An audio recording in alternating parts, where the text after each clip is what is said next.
Episode 17. Ananya சொன்னதற்கு பதில் சொல்லாமல் இருப்பதை பார்த்தவனுக்கு கடுப்பாக இருந்தது. அனன்யா, நான் உன்கிட்ட தான் பேசுறேன். நீ அஞ்சலி கிட்ட இருந்து தள்ளியே இரு. அவளை இன்னொரு முறை நீ தொந்தரவு பண்றத நான் பார்த்தா அப்புறம் நான் சும்மா இருக்க மாட்டேன் என்று சொன்னான் பிரகாஷ். அதை கேட்ட அனன்யா, ஏய் எப்படிப்பா நீங்க எல்லாம் இப்படி பேசுறீங்க? அப்போ நீ என்ன சொல்ல வர?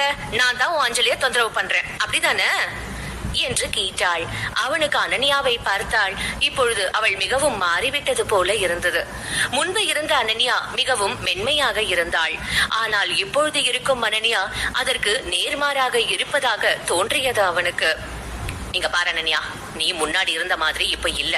நீ எல்லாத்தையும் தப்பாவே புரிஞ்சுக்கிற. ஓ நல்லதுக்காக ஒரு விஷயம் சொன்னாலும் நீ அதை புரிஞ்சுக்க மாட்டேங்கிற.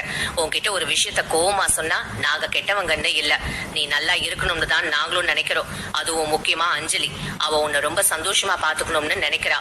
உனக்கு தெரியுமா, அவ தான் உன் அப்பா கிட்ட உன்னை திரும்ப வீட்டுக்கு வரவே வச்சா. நீ எனக்கு அவ்வளவு பெரிய துரோகத்தை பண்ணிட்டு போனதுக்கு பிறகும் என் கூட அஞ்சலி தான் இருந்தா. அவ நினைச்சிருந்தா உன்னை பத்தி என்கிட்ட தப்பா பேசி இருக்கலாம். ஆனா அவ அப்படி இது வரைக்கும் பண்ணதே இல்ல. அவ எப்பவும் உன்னை ஒரு நல்ல அக்காவா தான் நினைக்கிறா. அவளை மாதிரி ஒரு நல்ல பொண்ணு நம்ம வாழ்க்கையில இருக்கிறது நம்ம பண்ண புண்ணியம். அவ மட்டும் இல்லனா நீ பண்ண துரோகத்தை எப்படி மறந்திருப்பேன்னு கூட தெரியல என்று சொன்னான் பிரகாஷ். அதை கேட்ட அனன்யாவிற்கு கோபமாக வந்தது. அவளுக்கு அஞ்சலி எப்படி பிரகாஷை ஏமாற்றி இருக்கிறாள் என்பது நன்றாக புரிந்தது. இவன் கண்டிப்பா லூசுதான். அதான் அஞ்சலிய நல்லவன்னு நம்பிட்டு இருக்கான். ஒரு நாள் இல்ல ஒரு நாள் அஞ்சலியோட உண்மை முகம் தெரிய வரும். அப்போ இவன் என்ன பண்ணுவான்னு பாப்போம் என்று மனதிற்குள் நினைத்தவள் அவனை பார்த்து, இங்க பாரு பிரகாஷ், நீ உன் லவரோட பெருமையை எல்லாம் பாடி முடிச்சிட்டனா இங்கிருந்து கிளம்புறியா? எனக்கு நிறைய வேலை இருக்கு என்று சொன்னாள். அதை கேட்ட பிரகாஷிற்கு ஆத்திரம்தான் வந்தது. அனன்யா அவனை கண்டுகொள்ளாமல் கதவை திறக்க செல்ல அதை பார்த்து கடுப்பானவன் வழியை மறைத்துக் கொண்டு அவள் முன்பு சென்று, நீ எப்பல இருந்து இந்த மாதிரி மாறின அனன்யா? நீ என்னை ஏமாத்தினதுக்கு அப்புறம் திருந்தி இருப்பேன்னு நினைச்சேன். ஆனா நீ கொஞ்சம் கூட மாறல. உன்ன மாதிரி ஒரு சுயநலமான பொண்ண நான் எப்படி லவ் பண்ண?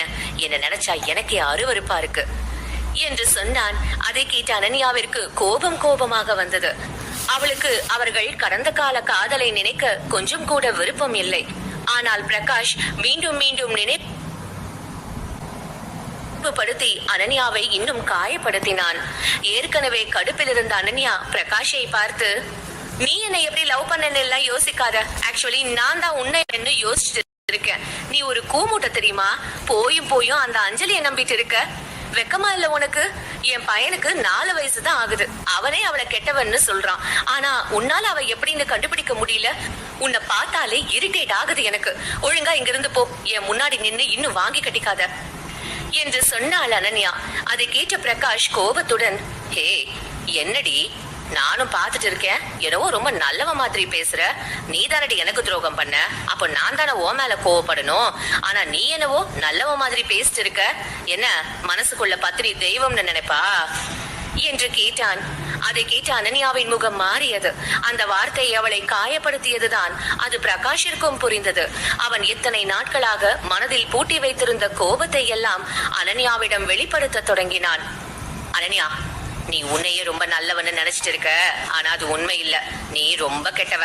ஆனா அஞ்சலி ரொம்ப நல்லவ. அதான் நீ அவளை நிறைய காயப்படுத்தின பிறகும் அவ உனக்கு ஒரு நல்ல வாழ்க்கை அமையணும்னு நினைக்கிறா. அவ இல்லனா உன்னை கல்யாணம் பண்ணிக்க எல்லாம் யார் வருவான்னு நினைக்கிற? என்ன யாரையும் கல்யாணம் பண்ணாம மரியாதையா வாழ முடியும்னு நினைக்கிறியா? உன்னை பத்தி சந்தேகம் இல்ல, நீ வாழலாம். உன் பையன் அப்பம் பேர் தெரியாம எப்படி வளருவான்? இன்னைக்கு எந்த கேள்வியும் கேட்காம இருக்கான்னு இப்படி இருந்துருவானா? நாளைக்கே வளர்ந்து அம்மா என் அப்பா யாருன்னு கேட்டா அப்போ உன் மூஞ்சிய கொண்டு எங்க வச்சுப்ப என்று கேட்டான் பிரகாஷ். அவன் கேட்டதில் கோபம் கொண்டவள், போதும் பிரகாஷ், இதோட நிறுத்து என்று சொல்லிவிட்டு அவனை தள்ளி வீட்டிற்குள் சென்று கதவை சாற்றிக் கொண்டாள். அவளுக்கு அழுகையாக வந்தது. என்னதான் அவளுக்கு பிரகாஷ் வார்த்தைகள் முக்கியம் இல்லை என்றாலும் அவளுக்கு அந்த வார்த்தைகள் மிகவும் காயத்தை தான் ஏற்படுத்தியது. அவள் வீட்டிற்குள் சென்று அழுதாள். அதே நேரம் கோபத்தில் இருந்த பிரகாஷ், அனன்யா, ஒழுங்கா நீ உன் வீட்டுல என்ன சொல்றாங்களோ அதை பண்ணு. அதுதான் உனக்கு நல்லது. இல்லனாலும் உன் வீட்டுல இருக்கிறவங்க உன்னை ஒத்துக்க வச்சிடுவாங்க. அதுதான் நடக்கும். சோ உன்னால முடிஞ்சதை பாத்துக்கோ. ஆனா நீ இப்ப பண்ணதுக்கெல்லாம் அனுபவிப்ப என்று சொன்னான். அதை கேட்ட அனன்யா, எனக்கு எல்லாம் தெரியும், நீ போ இங்க இருந்து என்று சொன்னாள். அதை கேட்ட பிரகாஷ் அங்கிருந்து சென்றான். அவன் சென்ற பிறகு அமைதியாக அமர்ந்த அனன்யா நடந்ததை எல்லாம் நினைத்து பார்த்தாள். அவள் கொஞ்சம் நேரத்திற்கு முன்புதான் மகிழ்ச்சியாக இருந்தாள். ஆனால் இப்பொழுது அந்த மகிழ்ச்சி என்பது காணாமலேயே போய்விட்டது. அவளுக்கு தெரியும், எப்படியும் குணசேகரன் குடும்பம் அவளை அந்த திருமணத்திற்கு ஒப்புக்கொள்ள வைக்காமல் விடமாட்டார்கள் என்று. அனன்யா அவர்கள் இதற்கு மேலும் கொடுமைப்படுத்துவார்கள், அதையெல்லாம் தாங்கிக் கொள்ள வேண்டும் என்று நினைத்தாள். அதே நேரம் அவள் மனம் மிகவும் கவலையில் இருந்தது. அவர்கள் இன்னொரு முறை மித்ரனை கடத்தினால் என்ன செய்வது என்று பயந்தாள். அதை மட்டும் நடக்கவிடக் கூடாது என்று நினைத்தாள். அதே நேரம் நடந்தது எல்லாவற்றையும் அமைதியாக பார்த்து கொண்டு இருந்த மித்ரன் அனன்யாவை பார்த்து, அம்மா, நீங்க எதுக்குமா வருத்தப்படுறீங்க? நமக்கு தான் அப்பா இருக்காருல்ல, நம்ம அவர்கிட்ட போலாம். இல்ல, அவரை இங்க வர சொல்லலாம். அப்பா நம்மள நல்லா பாத்து பாருமா, அவர் வந்தா நமக்கு எந்த பிரச்சனையும் இருக்காது என்று சொன்னான். அதை கேட்ட அனன்யாவிற்கு சித்தார்த்தின் முகம் மனதில் வந்து போனது. மித்ரன் சொல்வது உண்மைதான். சித்தார்த் நினைத்தால் அவர்கள் இருவரையும் குணசேகரன் குடும்பத்தில் இருந்து காப்பாற்றலாம் தான். ஆனால் அதற்கான அவசியம் என்ன? அவன் ஏன் யாரோ ஒரு அம்மா மகனுக்காக கஷ்டப்பட வேண்டும் என்று யோசித்தாள் அனன்யா. அதை யோசிக்கும் பொழுதே அவள் மனம் கவலை கொண்டது. அவள் மீண்டும் மீண்டும் சித்தார்த்திற்கு நிறைய தொந்தரவு கொடுக்க விரும்பவில்லை. எனவே அவள் அமைதியாக மித்ரனை பார்த்து, இங்க பாரு மித்துக்குட்டி, அவர் உன் அப்பா இல்ல. நீ அப்படி சொல்லி அவங்கள கஷ்டப்படுத்த கூடாது. இனிமே இப்படி பேச மாட்டேன்னு அம்மாக்கு ப்ராமிஸ் பண்ணு என்று சொன்னாள். அதை கேட்ட மித்ரன் சரி என்று தலையசைத்தான். ஆனால் அவன் மனதிற்குள், அம்மா, எனக்கு தெரியும் அவரு என் அப்பா தான். ஆனா நீங்க ஏன் என்ன நம்ப மாட்டேங்கிறீங்க என்று கேட்டான். ஆனால் அதை சத்தமாக கேட்கவில்லை. அந்த அளவுக்கு அவனுக்கு தைரியம் இல்லை. அதே நேரம் அனன்யாவிற்கு தன்னுடைய மகன் அப்படி என்ன நினைக்கிறான் என்று அறிந்து கொள்ள வேண்டும் போல இருந்தது. ஆனாலும் அவள் எதுவும் கேட்டுக்கொள்ளவில்லை. அவள் மித்ரனை அழைத்து சென்று குளிக்க வைத்துவிட்டு தானும் குளிக்க சென்றாள். அவளுக்கு மிகவும் அசதியாக இருந்ததால் அவள் சீக்கிரம் குளித்துவிட்டு உறங்க நினைத்தாள். ஆனால் மித்ரன் உறங்கவில்லை. அவன் மனதிற்குள் பல விஷயங்கள் ஓடிக்கொண்டே இருந்தது. எனவே எழுந்து கொண்டவன் அமைதியாக அனன்யாவின் போனை எடுத்து சித்தார்த்திற்கு கால் செய்தான். இங்கே சித்தார்த் வீட்டிற்கு வரும்பொழுது அவனுடைய கல்யாண பேச்சுதான் ஓடிக்கொண்டிருந்தது. சித்தார்த் கல்யாண விஷயம் ரொம்ப முக்கியம் என்று பேசிக்கொண்டு இருந்த ஜானகி அவனை பார்த்ததும், ஹே சித்தார்த், பாப்பா, நாங்க உன் கல்யாண விஷயம் பத்தி தான் பேசிட்டு இருக்கோம். உன் தாத்தா பாட்டி உனக்காக கொஞ்சம் பொண்ணுங்களை பார்த்து வச்சிருக்காங்க, போட்டோ கூட அனுப்பியிருக்காங்க. உனக்கு அதுல எந்த பொண்ணு பிடிச்சிருக்குன்னு பாரு. நீ அவங்கள வீக்கெண்ட்ல மீட் பண்ணு. உனக்கு ஓகேனா நம்ம கல்யாணத்தை பிக்ஸ் பண்ணிடலாம் என்று சொன்னார். அவர் அப்படி சொன்னதை கேட்டதும் சித்தார்த்தின் முகம் மாறியது. அவனுக்கு தன்னுடைய அம்மா என்றால் மிகவும் பிடிக்கும். அவர் சொன்னால் எதையும் செய்வான் தான். ஆனால் இந்த திருமணம் மட்டும் என்னவோ அவனுக்கு மிகவும் கசப்பான விஷயமாகவே இருந்தது. அதை யோசித்தவன், அம்மா, எனக்கு இந்த வீக்கெண்ட் டைம் இல்ல, நீங்க வேணும்னா வேற எப்பயாவது இதெல்லாம் அரேஞ்ச் பண்ணுங்களேன் என்று சொன்னான். அவனுக்கு இந்த கல்யாணம், பெண் பார்ப்பது எல்லாம் மிகவும் கசப்பான ஒரு அனுபவமாக இருக்கும் என்று தோன்றியது. அவன் எப்படி இதையெல்லாம் தட்டி கழிக்கலாம் என்று யோசிக்க, அப்பொழுதுதான் அவனுக்கு தான் திருமணம் செய்தால் போதும், இவரை தான் திருமணம் செய்ய வேண்டும் என்ற கட்டாயம் இல்லை என்று உரைத்தது. உடனே அவன் மனம் அனன்யாவை நினைத்தது. அவன் அவளை வைத்து திட்டம் போட சரியாக அப்பொழுது மித்ரனிடமிருந்து அவனுக்கு கால் வந்தது. போனில் அனன்யாவின் பெயர் வரவும் சற்று ஆச்சரியம் அடைந்தான் சித்தார்த். இப்பதான் இவளை பத்தி நினைச்சோம், அதுக்குள்ள கால் பண்றா, ரொம்ப வித்தியாசமா இருக்கே என்று யோசித்தான். அவன் உண்மையில் கால் அட்டென்ட் பண்ண வேண்டாம் என்று தான் நினைத்தான். ஆனால் அவன் கைகள் அவனையும் அறியாமல் காலை அட்டென்ட் செய்தது. போனை காதில் வைத்தவன் சற்று கோபமான குரலில், சொல்லு, என்ன விஷயம் என்று கேட்டான். அதே நேரம் அந்த பக்கத்தில் இருந்த மித்ரன் அதிர்ச்சி அடைந்தான். அவன் சித்தார்த் உடனே போனை எடுப்பான் என்று நினைக்கவில்லை. சிறுவன் என்பதால் அந்த நொடி மித்ரனுக்கு என்ன பேச வேண்டும் என்று தெரியவில்லை. அவன் அமைதியாக இருந்தான். அவன் அமைதி சித்தார்த்தை கோபம் கொள்ள செய்தது. இவளுக்கு என்ன பிரச்சனை? போனை பண்ணிட்டு பேசாம இருக்கா? என்ன பார்த்தா இவளுக்கு வெட்டியா இருக்கிற மாதிரி இருக்கா என்று யோசித்தவன் போனை கட் செய்ய போக மித்ரன் சற்றே பயந்த குரலில், அப்பா என்று அழைத்தான். அவன் குரல் கேட்டதும் போனை கட் செய்ய சென்றவன் கைகள் அப்படியே நின்றது. மித்ரன் தொடர்ந்து பேசினான். அப்பா, இன்னைக்கு அந்த கெட்ட அங்கிள் வீட்டுக்கு வந்திருந்தாரு. அவரு அம்மா கிட்ட சண்டை போட்டாரு. அம்மாவும் நானும் பயந்துட்டோம். அம்மா ரொம்ப அழுதாங்க என்று சொன்னான் மித்ரன். அதை கேட்டதும் சித்தார்த்திற்கு கோபம் வந்தது. அவன் உடனே வீட்டை விட்டு கிளம்பினான். வீட்டிற்கு வரும் பொழுது சாதாரணமாக வந்த மகன் வீட்டை விட்டு செல்லும் பொழுது கோபமாக செல்வதை பார்த்து குழம்பி போனார் ஜானகி. அதே நேரம் அப்பொழுதுதான் குளித்துவிட்டு வந்தவள் மித்ரன் தூங்காமல் இருப்பதை பார்த்தாள். அதை பார்த்து அவளுக்கு சற்று குழப்பமாக இருந்தது. அவள் மித்ரனிடம், ஏ மித்து, தூங்காம இன்னும் என்ன பண்ணிட்டு இருக்க? ஒழுங்கா போய் தூங்கு என்று சொன்னாள். அதை கேட்ட மித்ரனும் அமைதியாக தூங்க சென்றான். அப்பொழுது சரியாக காலிங் பெல் அடிக்கும் சத்தம் கேட்டது. அனன்யாவிற்கு இந்த நேரத்தில் யார் வீட்டிற்கு வந்திருப்பார்கள் என்று யோசிக்க ஆச்சரியமாக இருந்தது. அவள் குழப்பத்தில் இருக்க மித்ரனோ மிகவும் குஷியாக இருந்தான். அதை கவனிக்காத அனன்யா சென்று கதவை திறந்தாள்.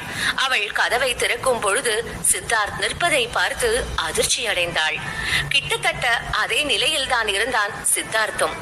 அனன்யா இப்பொழுதுதான் குளித்துவிட்டு வந்திருந்ததால் பார்க்க மிகவும் பிரகாசமாக இருந்தாள். அவள் அணிந்திருந்த பைஜாமா அவள் வளைவுகளை மிகவும் அழகாக எடுத்து காட்டியது. அதை பார்த்த சித்தார்த் எதுவும் பேசாமல் நிற்க அனன்யாவின் கண்ணம் தானாக சிவந்தது. அவளுக்கு என்ன செய்ய வேண்டும் என்றே தெரியவில்லை. எனவே அவள் சட்டென்று கதவை பூட்டிவிட்டாள். அதை பார்த்த சித்தார்த்திற்கு கோபம் வரவில்லை. ஆனால் அவனுக்கு அடிவயிற்றில் பட்டாம்பூச்சி பறப்பது போல இருந்தது. அவன் தனக்குள் என்ன நடக்கிறது என்று தெரியாமல் நிற்க அனன்யாவோ வேகமாக உள்ளே உடைமாற்ற சென்றாள். அதே நேரத்தில் மித்ரன் வந்து தன்னுடைய அப்பாவிற்காக கதவை திறந்தான். சித்தார்த் வீட்டிற்குள்ளே வந்தவன் அந்த வீட்டை பார்த்தான். 2 அறைகள் கொண்ட அந்த வீடு குட்டியாக இருந்தாலும் பார்க்க அழகாக இருந்தது. அவன் அதை பார்த்தபடி நிற்க உடை மாற்றிய அனன்யா சித்தார்த் முன்பு வந்தாள். நீங்க இங்க என்ன பண்றீங்க என்று கேட்டாள். அவளை பார்த்தவன், ஆமா அவன் எங்க என்று கேட்டான். அவன் அப்படி கேட்டதும் அவன் பிரகாஷை பற்றி தான் கேட்கிறான் என்று புரிந்து கொண்ட அனன்யா அவனை பார்த்து, அவன் இங்க இல்ல, போயிட்டான் என்று சொன்னாள். அதை சொல்லி முடித்த பிறகு அவளுக்கு சந்தேகம் வந்தது. ஆமா, பிரகாஷ் இங்க வந்தான்னு உங்களுக்கு எப்படி தெரியும் என்று கேட்டாள். சித்தார்த் மித்ரனை மாட்டிவிட விரும்பவில்லை. எனவே அவன் அமைதியாக இருக்க அனன்யா அது நிச்சயம் மித்ரன் வேலையாகத்தான் இருக்கும் என்று புரிந்து கொண்டாள். உடனே சித்தார்த்தை பார்த்தவள், சாரி சார், நாங்க மறுபடியும் உங்களை தொந்தரவு பண்றோம்னு நினைக்கிறேன்.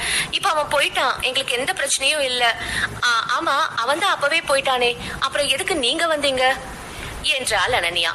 அதை கேட்டு சித்தார்த் மித்ரன் தன்னை ஏமாற்றி வர வைத்திருக்கிறான் என்பதை உணர்ந்து அவனை பார்த்தான். சித்தார்த் இதே இடத்தில் வேறு யாராவது இருந்திருந்தால் திட்டி இருப்பான். ஆனால் என்ன செய்ய, அவனால் மித்ரனை மட்டும் எதுவும் சொல்ல முடியவில்லை. அதே நேரம் மித்ரன் இப்படி செய்தது அவனுக்கு வருத்தமாகத்தான் இருந்தது. சித்தார்த் மித்ரனை பார்க்க அவனை சோகமாக பார்த்தவன், அப்பா சாரி, நான் உங்ககிட்ட பொய் சொல்லல. அந்த கெட்ட அங்கிள் வந்து அம்மாவை மிரட்டினாரு. அதோட அவரு என் அம்மாவை ஒரு வயசானவங்களுக்கு கல்யாணம் பண்ணி வைக்க போறதா மிரட்டிட்டும் போனாரு என்று சொன்னான் மித்ரன். அவன் பேசுவதை கேட்ட அனன்யாவிற்கு கோபம் தான் வந்தது. அவள் தேவையில்லாமல் தங்கள் பிரச்சனையில் சித்தார்த்தை இழுத்துவிட விரும்பவில்லை. எனவே மித்ரனை பார்த்தவள், மித்து போதும், நீ அதிகமா பேசிட்ட என்று திட்டினாள். அதை கேட்ட மித்ரன் வாயை மூடிக்கொண்டான். அவனுக்கு தன்னுடைய அம்மா கோபமாக இருக்கும் பொழுது பேச தைரியமே வரவில்லை. அதே நேரம் அனன்யாவோ சித்தார்த்தை வைத்து மித்ரன் விளையாடுவதால் கோபமாக இருந்தாள். இவர்கள் இருவரும் பேசிக் கொள்வதை பார்க்க சித்தார்த் அனன்யாவை பார்த்து, miss Ananya, will you marry me என்று கேட்டான். அதை கேட்ட அனன்யா அதிர்ச்சி அடைந்தாள். அவளுக்கு புரை ஏறியது. அவள் சித்தார்த்தை பார்த்து, இப்போ நீங்க என்ன சொன்னீங்க என்று கேட்டாள். அவளை அமைதியாக பார்த்தான் சித்தார்த்.